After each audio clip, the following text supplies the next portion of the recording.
Hey guys, Brandon Webb here, former Navy SEAL, head sniper instructor and CEO and editor of SOFREP.com. Just wanted to give you my thoughts on the post-Trump assassination attempt from a sniper's perspective. I think having a chance to look at all the video, the big issue here is a lack of communication and coordination between the Secret Service and the local police. I think there was almost 2 minutes that the local police had been notified, and obviously no word was passed to the Secret Service, or they would have pulled Trump off the stage.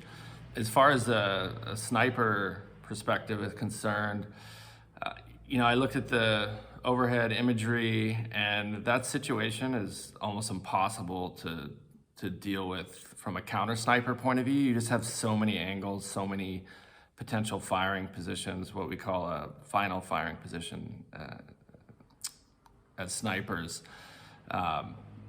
Trump extremely lucky that this shooter was not experienced, because a 200-yard shot, I said it in an article on SOFREP, is like a tap-in putt for even not even being a sniper, put that aside, any trained rifleman would be able to make that headshot from a few hundred yards, relatively easy. As far as the weapon goes, it's a typical AR-15 platform, typically 20 rounds magazine capacity. I would guess the round was a 5.56 round, which, to be honest, is a relatively ineffective round. I think possibly one of the worst battle rifles ever designed was the M16, and the follow-on, the M4. Just the round itself doesn't have a ton of stopping power, as opposed to the 7.62, which was used in the M14 and a variety of rifles.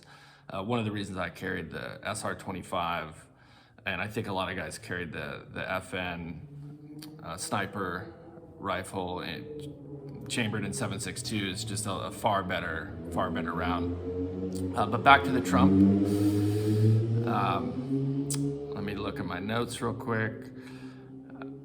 I talked about the extreme challenge from a counter sniper point of view, just tons of angles. I think the counter sniper team did do a good job effectively eliminating the threat as soon as they were made aware of it. Just the problem was they should have been made aware of it much sooner. So infinite threat areas to cover. If I was a sniper taking that shot, I definitely wouldn't have been on a rooftop. I probably would have been on the tree line or in one of those bushes or a trunk of a car. The other issue that I've seen in my experience working with law enforcement snipers, extremely great guys, super capable. They just don't have the training and the budget to really maintain a proficiency or even get the foundational training that it requires as a sniper. Most of the great police snipers that I've met and trained with are mostly former military snipers, which, in the military, we have great sniper programs. Obviously, I'm biased towards the SEAL program. I think it's one of the best, but the Marines have a very good program, as are a couple good programs in the Army as well. So a big thing I see is just generally a lack of standardization as well across these police units. Different units from different counties, states, all have different standard operating procedures, and that I see as a big weakness across law enforcement, just because one of the reasons we use such common terminology in the military, and why a military pilot can fly, if they're trained in the same helicopter or jet platform, they can fly with anybody within the military because they've all been trained on the same standard operating procedures, same language. That's not the case with law enforcement, and I think that is a big issue that needs to be addressed in the U.S.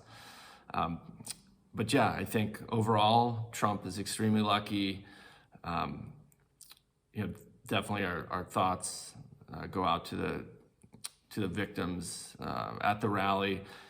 But again, Trump extremely lucky to be alive. Any shooter with some moderate level of proficiency would have taken that relatively easy headshot, and Trump would not live to see the next day.